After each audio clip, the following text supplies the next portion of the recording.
নতুন সরকারের বয়স মাত্র ২ মাস ১০ দিন বা ১৫ দিন, সোয়া ২ মাস। আর ১ম সংসদ সদস্য, ১ম মন্ত্রী এবং প্রধানমন্ত্রী যারা এই ক্ষমতা গ্রহণ করেছেন, তাদেরকে এই মুহূর্তে বাংলাদেশে যে বিষয়গুলো করা দরকার অগ্রাধিকার ভিত্তিতে, সেই বিষয়গুলো তারা সম্ভবত করছেন না। সম্ভবত কি? আমার কাছে তাদের চিন্তা চেতনা রিড করার মতো কোনো অবস্থা দেখা যাচ্ছে না। বরং প্রতি মুহূর্তে যে কাজগুলো করছেন, যে কথাগুলো বলছেন, যা কিছু ঘটছে, এগুলো সরকারের যারা সমালোচক, তাদের কাছে একটা অস্ত্র চলে যাচ্ছে। মূল ব্যাপার হলো রাজনীতিতে সমালোচনা হবে। একটা প্রধানমন্ত্রীর যে পদ, ইটস এ পাবলিক পোস্ট। তাকে নিয়ে আমরা সবাই সমালোচনা করব। এমনকি সমালোচনা করতে, করতে গিয়ে অনেক সময় নির্মম এবং নিষ্ঠুর কথাবার্তা হবে। এটা কখনো প্রধানমন্ত্রীর শান শকতকে নষ্ট করে না। কিন্তু যখন প্রধানমন্ত্রী কোনো একটা বিষয় নিয়ে যখন ট্রল হয়, হাস্যরস হয়, ফান করা হয়, মজা করা হয়, কৌতুক তৈরি করা হয়, তখন এই পদটির যে গাম্ভীর্য এটা নষ্ট হয়ে যায়। এটিকে অনেকটা ডাল ভাতের মতো মনে হয়। আর যিনি এই পদে থাকেন তার মর্যাদাহানি হয়। তো এই যে বিষয়গুলো, সেই বিষয়গুলো সরকারে যারা কর্তা ব্যক্তি রয়েছেন, এমনকি সরকার প্রধান যিনি রয়েছেন প্রধানমন্ত্রী, তার কাছে এই বিষয়গুলো কতটা গ্রহণযোগ্য, বা তিনি এই যে তাকে নিয়ে যে ট্রল করা হচ্ছে, এই ট্রলের বিষয়টা তিনি লক্ষ্য করেছেন কিনা, এই কথাগুলো বলা দরকার। বলা দরকার এই কারণে যে তিনি তো আসলে আমাদের সবার মর্যাদার প্রতীক। যাই বলেন না কেন, তিনি যখন জাতিসংঘে ভাষণ দেবেন, আমরা তো দেখব প্রধানমন্ত্রী তারেক রহমান, তিনি যখন দেশের বাইরে যাবেন, তিনি যেভাবে ওই দেশে অ্যাকসেপ্টেড হবেন, রাষ্ট্রনায়কদের সঙ্গে তার কথাবার্তা হবেন, সেই জিনিসগুলোর যে শুরুটি, এটি আমাদের এই প্ল্যাটফর্ম থেকে তাকে শিখিয়ে দিতে হবে, তাকে প্র্যাকটিস করে দিতে হবে, তাকে অভ্যস্ত বানাতে হবে। আদারওয়াইজ বিশ্ব মানচিত্রে গিয়ে বা বড় বড় মানুষের সঙ্গে কথা বলতে গিয়ে, হ্যান্ডশেক করতে গিয়ে, তাদের সঙ্গে পারস্পরিক বৈঠক করতে গিয়ে জিনিসটা দৃষ্টিগত হবে। আজ আপনি দেখেন, বহু আগে, কত আগে, এখন তারেক রহমান সাহেবের বয়স ৬২ বছর। জিয়াউর রহমান সাহেবের বয়স কত ছিল? খুবই অল্প। কিন্তু সেই বয়সে তিনি যখন হোয়াইট হাউসে বক্তব্য দিচ্ছেন, তাকে কি আপনার প্রেসিডেন্টের মতো মনে হয়নি? বা তার মা যখন সেই জাতিসংঘে যেতেন, তার ডান পাশে কে বসতেন, বাম পাশে কে বসতেন, তাকে কেমন মনে হতো? তিনি যখন কোনো গ্লোবাল কনফারেন্সে সেই তার যে শাড়ি, সেই বিখ্যাত যে শাড়ির যে রং, সেই যে রং, শাড়ির রং এবং গোলাপি রঙের যে শাড়ি, তার হেয়ার স্টাইল, তার চশমা এবং তার গলার যে মুক্তোর মালা, তার সঙ্গে সঙ্গে তার কানের যে অলংকার, হাতের একটা ঘড়ি, কালো রঙের একটা ঘড়ি, ছোট্ট একটা ঘড়ি, এটাতে তার যে ব্যক্তিত্বময়তা ফুটে উঠত। কেউ কি জিজ্ঞাসা করতো তিনি অক্সফোর্ডে পড়েছেন না হার্ভার্ডে পড়েছেন? ওই ভাবমূর্তি দেখে মনে হতো সে ইজ লিডার। যেহেতু শেখ হাসিনা পতিত, তার কথা বললাম না, আমি তার বাবার কথা বলি, বঙ্গবন্ধুর কথা বলি, এরশাদের কথা বলি। বিশ্ব মানচিত্রে যখন এরশাদ যেতেন, তার হেয়ার স্টাইল, তার ইংরেজি, তার কথা বলা, তার চশমা, এভরিথিং, তিনি যখন কোটটাই পরতেন, তিনি যখন অন্য পোশাক পরতেন, মানে প্রত্যেকটা জিনিসই অনুকরণীয় ছিল। সেম বঙ্গবন্ধু তো আনবিলিভেবল। বঙ্গবন্ধুর সামনে যারাই বসেছে, সেটা সৌদি আরবের বাদশা বলেন, ফিদেল ক্যাস্ট্রো বলেন, আনোয়ার সাদাত বলেন, তিনি জোট নিরপেক্ষ যে আলজিয়ার্সে বৈঠক হলো 1973-তে, তিনি যে সেখানে গেলেন, অথবা তিনি যে ইসলামাবাদে গেলেন ওআইসি সম্মেলনে, তার ছবিগুলো দেখেন। বঙ্গবন্ধুর জামানাতে পৃথিবীতে এমন কেউ ছিল না যার পাশে দাঁড়ালে মানে মনে হতো বঙ্গবন্ধু তার চাইতে কম যোগ্যতা সম্পন্ন, অথবা বঙ্গবন্ধুর চাইতে ওই লোকটা বেশি যোগ্যতা সম্পন্ন। বাঙালির যে শুরুটা হয়েছিল, এই রাষ্ট্রের যে শুরুটা হয়েছিল বঙ্গবন্ধুকে দেখে। তিনি যেখানে যেতেন, মানে তিনি যেমন ইংল্যান্ডে গেলেন, তখন তো তিনি সরকার প্রধান না, তিনি পাকিস্তানের কারাগার থেকে বের হলেন। তিনি অলংকারিক রাষ্ট্রপ্রধান, মানে মুক্তিযুদ্ধের সময় তাকে রাষ্ট্রপ্রধান করা হয়েছিল, ও এতটুকু তার যোগ্যতা। কিন্তু ব্রিটিশ প্রধানমন্ত্রী দৌড়ে চলে এলেন এয়ারপোর্টে তাকে রিসিভ করার জন্য। আচ্ছা, এরপর তারপর তিনি সেই এডওয়ার্ড হিথ, যিনি ব্রিটিশ প্রধানমন্ত্রী ছিলেন, তিনি দরজা খুলে তাকে উঠালেন সেখানে। রয়্যাল, যাকে বলা হয় ব্রিটিশ রয়্যাল আর্মির মিলিটারির যে জেট, সেই জেট প্লেনে করে তিনি দিল্লিতে এলেন। ব্রিটিশ সরকার তাকে সেটা উপহার দিল। Can you imagine the respect and honour?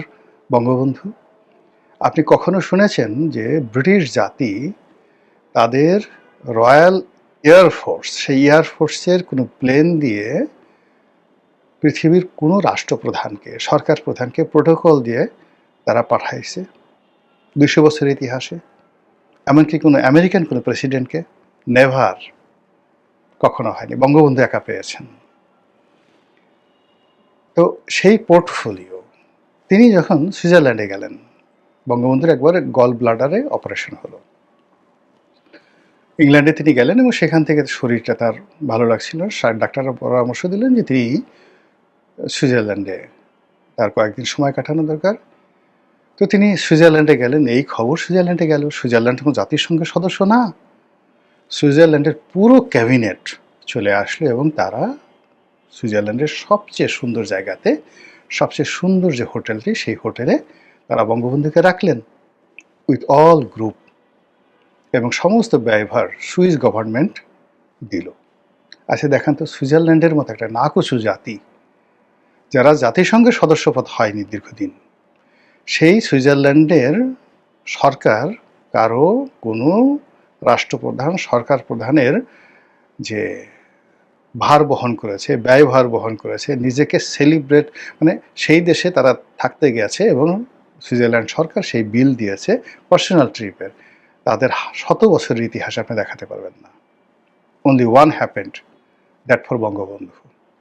তো সেই বঙ্গবন্ধুকে রিপ্রেজেন্ট করা সেই যে রাষ্ট্রপ্রধান এবং সরকার প্রধানের পোর্টফোলিও, যেটি জিয়াউর রহমানের লিগেসি দিয়ে শুরু হয়েছে, যেটি এরশাদ দিয়ে শুরু হয়েছে, যেটি বেগম জিয়া, শেখ হাসিনাকে দিয়ে শুরু হয়েছে, সেটা এখন তারেক রহমানের হাতে। কাজেই তার বক্তব্য, তার ইংরেজি উচ্চারণ, তার বাংলা উচ্চারণ, তার ব্যক্তিত্ব, তার পোশাক আশাক, সব কিছুর উপর আমাদের অধিকার আছে তুচ্ছে। আর সেইভাবেই তাকে আমাদেরকে গড়ে তুলতে হবে, বলতে হবে। ফলে এখন তিনি কথায় কথায় বলছেন আই হ্যাভ এ প্ল্যান। তাকে এই কথাটা যে লিখে দিয়েছে, শিখিয়ে দিয়েছে, সে ভুল করেছে। আই হ্যাভ এ প্ল্যান, এটা নিয়ে এখন টিটকারি হচ্ছে, মস্কারা হচ্ছে। যেখানে সরকারের ন্যূনতম একটা জিনিস হচ্ছে, সেখানে বলছে আই হ্যাভ এ প্ল্যান। এগুলো আসলে মানে কোনো অবস্থাতেই, আপনি দেখেন বঙ্গবন্ধুর যে কথাগুলো সব তার নিজের কথা, সব তার গোপালগঞ্জের কথা, তার ইংরেজি ভাঙা ভাঙা ইংরেজি, তার উর্দু আরো ভাঙা ভাঙা উর্দু, তার বাংলা গোপালগঞ্জের বাংলা, তার পোশাক আশাক তার একান্ত নিজের পোশাক। He has his own dress code. Ziaur Rahman own dress code, Begum Khaleda জিয়ার own dress code, Sheikh Hasina নিজের ওন ড্রেস কোড। তাকে শিখিয়ে দিতে হয় না কোনো কিছু। জিয়াউর রহমান মানে তারেক রহমানকে যদি কোনো কিছু বলতে, আবার এদের যে ভাষাগুলো, সবারই কিন্তু নিজেদের ভাষা আছে। They have their own language. আপনি সেটা ট্রল করেন আর যা কিছু করেন, খালেদা জিয়ার ভাষা ছিল, শেখ হাসিনার, সবারই তার নিজস্ব ভাষা, নিজস্ব স্টাইল। তারেক রহমানেরও নিজস্ব সক্রিয় একটা স্টাইল থাকা লাগবে। সেটা I have a plan, take back Bangladesh, সবার আগে বাংলাদেশ, নো দিল্লি, কি দিল্লিও না, পিন্ডিও না, ঢাকা ঢাকা, এইগুলো তারেক রহমানের ভাষা নয়। তারেক রহমানকে তার নিজের মতো বাড়তে দেন না। তাকে তার নিজের মতো কথা বলতে দেন, সে নিজে যেটা বুঝে ওটাই বলতে দেন। এই যে এই কথাগুলো মানে উনি বলছেন বা ওনাকে যে দ্বারা বলাচ্ছে, এটা প্রায় সবগুলো কথা এখন ট্রল হচ্ছে। টেক ব্যাক বাংলাদেশ, দিল্লি না ঢাকা, নো দিল্লি, নো পিন্ডি, কি নো দিল্লি, দিল্লি না পিন্ডি না ঢাকা, ঢাকা, ঢাকা। আচ্ছা গেল। এরপরে আই হ্যাভ এ প্ল্যান। আর এখন তো কার্ড, এই যে কার্ড নিয়ে কি যে ট্রল হচ্ছে, কথাবার্তা হচ্ছে। ফলে এই জায়গা থেকে তার পিতার জায়গায় লিগেসিতে যাওয়া, তার মায়ের লিগেসিতে যাওয়া, তার জন্য ভীষণ রকম যাকে বলা হয় এটা অসম্ভবের একটা ব্যবস্থা হয়ে গেছে। যার উদাহরণ দেই, ঢাকা বিশ্ববিদ্যালয়ে দুটো সেট তৈরি হয়েছে রাজনৈতিক ইতিহাসে। একটা সেটের অধিকর্তা ছিলেন বঙ্গবন্ধু শেখ মুজিবুর রহমান। বাংলাদেশে এরকম সেট আর তৈরি হয়নি, কখনো এরকম সেট তৈরি হয়নি। তো এই সেটটি যেমন আসাম আব্দুর রব, জাতীয় চার নেতা আব্দুর রাজ্জাক, শাহজাহান সিরাজ, তোফায়েল আহমেদ, সিরাজুল আলম খান সহ এই সেটগুলো, এরা সবাই মেধাবী, ভালো বংশের, অর্থবিত্ত। সে তুলনায় বঙ্গবন্ধু তাদের নেতা ছাড় কিছু না, কিন্তু আপন নেতৃত্ব গুণে বঙ্গবন্ধু এমন একটা জায়গায় পৌঁছে গিয়েছিলেন যে এই যে বিশ্ববিদ্যালয়ের যারা নেতৃত্ব দিয়ে বঙ্গবন্ধুকে বসিয়েছে তারা সবাই বঙ্গবন্ধুর পায়ের কাছে বসতে স্বাচ্ছন্দ্য বোধ করতেন। কাদের সিদ্দিকী, এই যে তার যে অস্ত্র 10 থেকে 12,000 অস্ত্র, তিনি বঙ্গবন্ধুর পায়ের কাছে রাখতে স্বাচ্ছন্দ্য বোধ করছেন, গর্ব করছেন। এটা হলো নেতৃত্ব, নেতা হতে হবে। এই নেতাকে ভুং ভাং ইংরেজি বলতে হবে, এই নেতাকে ভুল ভাল ইংরেজি বলতে হবে, এই নেতাকে ধার করা কথা বলতে হবে। Not like that. নেতা বললে হবে আমার কম্বলটা গেল কই, চাটার দলরা সব চাইটা খেয়ে ফেলছে, এতেই হয়, আর কিছু লাগে না, এতেই হয়। তাকে আই হ্যাভ এ ড্রিম বলতে হয় না, আই হ্যাভ এ প্ল্যান বলতে হয় না। এটা হলো নেতা। জিয়াউর রহমান তো ভাষণই দিতে পারতেন না, কোনো ভাষণই দিতে পারতেন না। তার ভাষণগুলো এখন আপনার কাছে মনে হবে হাস্যকর, কিন্তু তার কর্ম তাকে মহিমান্বিত করে ফেলেছে, তার স্পিড তাকে মহিমান্বিত করে ফেলেছে। বেগম খালেদা জিয়া তো ভাষণ দিতে পারতেন না, শেখ হাসিনা ভাষণ দিতে পারতেন না। শেখ হাসিনা তো মানে কি বলবো, কোনো ভাষণ, শেখ হাসিনা, খালেদা জিয়া, তার দলের মধ্যে যে সমস্ত লোক চমৎকার ভাষণ দিতেন, বি চৌধুরীর ভাষণ আর খালেদা জিয়ার ভাষণ কি এক, কিন্তু মানুষ কি করতো, খালেদা জিয়ার ভাষণই শুনতো, তিনি তার নিজের কথা বলতেন। শেখ হাসিনার ভাষণ মানে তার দলের মধ্যে যে সমস্ত লোক ভাষণ দিতে পারতেন, সেটা শেখ হাসিনা কোনো ভাষণই না, কিন্তু মানুষ তো শেখ হাসিনার ভাষণ শুনতো। এর কারণ হলো তিনি একই কথা, একই জিনিস নিজের কথাই বলতেন। এই হলো রাজনীতি। ফলে এখানে আসলে শেখানো ভাষা দিয়ে রাজনীতি হয় না। এটা জনাব তারেক রহমান সাহেবকে বুঝতে হবে। তাকে গান বানায় দিচ্ছে সবাই, 12টা বাজায় দিচ্ছে। তাকে কেন ঢাকা বিশ্ববিদ্যালয়ে যেতে হবে? তাকে কেন খাল কাটার জন্য সেই যশোরের ওই যে তার যে বাবার যে গাল কি একটা প্রকল্প যেটা নিয়ে পিএইচডি করেছিল মহিউদ্দিন খান আলমগীর, সেই খালের কাছে যেতে হবে? তাকে কেন সিলেটে গিয়ে দুলাভাইয়ের শব্দ শুনতে হবে? তাকে কেন নানা বাড়িতে যেতে হবে? এই জিনিসগুলো who has given him the advice? তাকে এই বুদ্ধিগুলো কে দিয়েছে, এই পরামর্শগুলো কে দিয়েছে? এগুলো তো গাং হয়ে গেছে, খাল না, পুরো গাং হয়ে গেছে। এখান থেকে কিভাবে তিনি যে তার যে আপন ভাবমূর্তিতে তিনি ফিরে আসবেন, তাকে কে বুদ্ধি দিয়েছে প্রধানমন্ত্রীর কার্যালয়ে মানে খাবার 150 টাকার খাবার খাইতে হবে? কে বুদ্ধি দিয়েছে ডিম দিয়ে আলু ভর্তা দিয়ে 150 টাকা দিয়ে সে সম্পাদকরে খাওয়াবে, বড় বড় রাজনীতিবিদরে খাওয়াবে, খাওয়াই আবার ছবি তুলবে?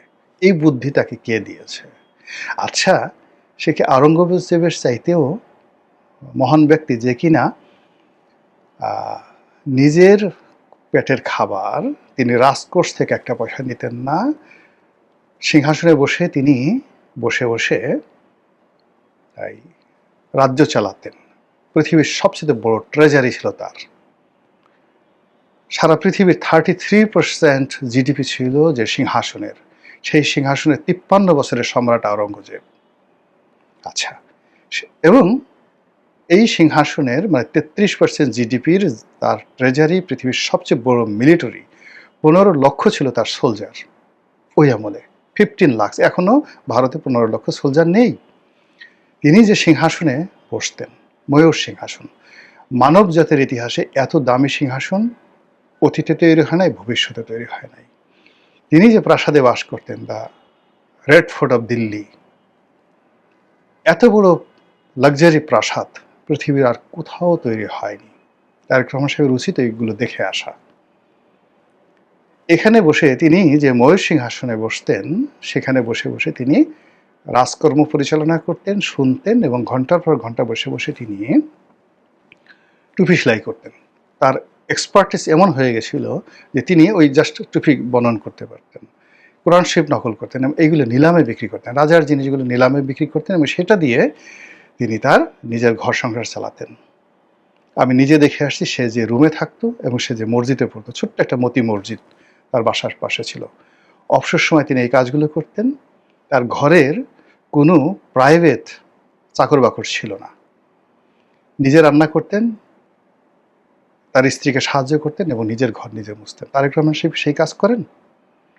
তো তিনি এই যে এত বড় ব্যক্তিগত জীবনে, এত পণ্ডিত ব্যক্তি, এত কিছু করার পরেও রাষ্ট্রের প্রয়োজনে তিনি সেই তার বাবার রাজমুকুট পরতেন, বাবার সিংহাসন, সেই ময়ূর সিংহাসনে তিনি বসতেন।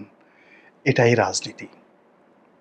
তিনি যুদ্ধ করতেন, 15 লাখ সৈন্যকে দিয়ে তিনি তছনছ করে ছেড়ে দিতেন সমস্ত কিছু, 53 বছর। কিন্তু ব্যক্তিগত জীবন ওইটা।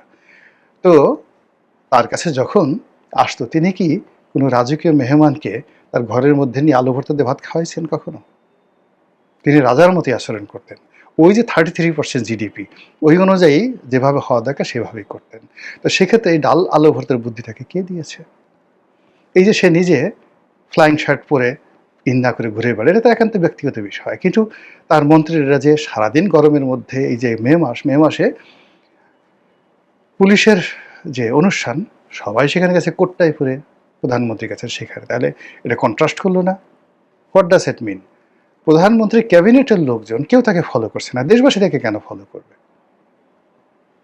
প্রধানমন্ত্রীর লোকজন, তিনি তার রুমের মধ্যে, সে যেহেতু খালি গায়ে এসে বসছেন, তিনি সেখানে টেম্পারেচার কমায় দিলেন, কিন্তু তার পাশের মন্ত্রী, তার সচিব কোটটাই পরে বসে আছে। এটা দৃষ্টিকটু। এই জিনিসগুলো আসলে হয় না এই দেশে। অনেকগুলো জিনিস এগুলো পপুলার, এই বুদ্ধি যারা দিয়েছে, মানে এই জিনিসগুলো বুদ্ধি দিয়েছে, ভালো বুদ্ধি দেয় না, আর যে বুদ্ধি অনুযায়ী কাজগুলো হচ্ছে এগুলো ভালো কাজ হচ্ছে না। ইতিহাস এইভাবে হয় না কখনো। নতুন কিছু করতে হবে, নতুন কিছু আবিষ্কার করতে হবে, অথবা নতুন যদি কিছু আবিষ্কার করা না যায়, পুরনো যেভাবে যারা সফল হয়েছেন, এই বাংলাতে বহু মানুষ সফল হয়েছেন, তাদেরকে অনুসরণ করতে হবে।